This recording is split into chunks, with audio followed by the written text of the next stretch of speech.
Most people think getting promoted to manager means they've become a leader. I used to think the same thing. I was wrong. And that mistake cost me two of my best employees. Here's the truth: management is a job title, leadership is a choice.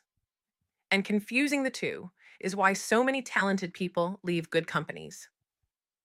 If you're a manager right now or you're working toward becoming one, this video is going to change how you see your role. Because the shift from manager to leader isn't about working harder, it's about thinking differently. Point one: managers focus on tasks, leaders focus on people. A manager's instinct is to ask, is the work getting done? A leader's instinct is to ask, are the people doing the work growing? Here's what that looks like in real life. Two people have an employee who's missing deadlines. The manager sends a follow-up email listing everything that's overdue. The leader sits down and asks, hey, what's getting in your way? Same problem, completely different approach. And here's what's fascinating: the leader's approach almost always solves the problem faster. Because 9 times out of 10, a performance issue isn't about effort. It's about clarity, confidence, or something going on outside of work. Managers fix outputs, leaders develop people, and developed people create better outputs automatically. Point two: managers give answers, leaders ask questions. This one took me years to learn.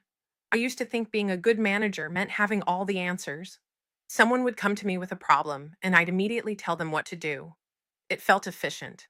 It felt like leadership. It wasn't. What I was actually doing was training my team to be dependent on me. Every time I gave them an answer, I was taking away a chance for them to grow. Leaders do something different. When someone brings them a problem, they ask, what do you think we should do? And then they listen, really listen, not just waiting for their turn to talk. This does two things.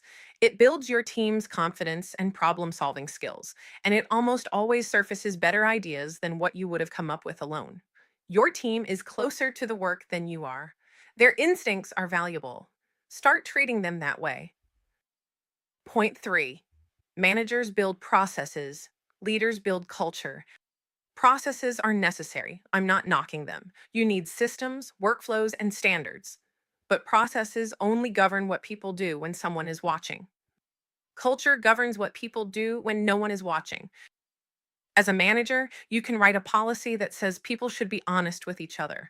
As a leader, you model honesty so consistently, especially when it's uncomfortable, that honesty becomes just how your team operates. No policy required. This is why culture always flows from the top, not from the values posted on a wall, not from the all hands deck, from what leaders actually do on a Tuesday afternoon when no one important is in the room. The question to ask yourself right now is this: what behavior am I modeling when the pressure is on? That behavior, right there, is your culture. I'll be honest with you. I spent the first 3 years of my career as a manager, not a leader. I had a title, I had a team, I ran meetings and hit targets, and I thought I was doing great. Then one of my top performers resigned. In her exit interview, she said something that I still think about. She said, I never felt like you believed in me. I felt like you needed me. That hit hard because she was right. I was managing her output. I had never once asked her what she wanted to become. That conversation changed how I showed up at work every single day after that. So here's my question for you, and I want you to actually answer this in the comments. Think about the best boss you've ever had. Were they managing you or leading you? And what did they do that made the difference? Drop your answer below.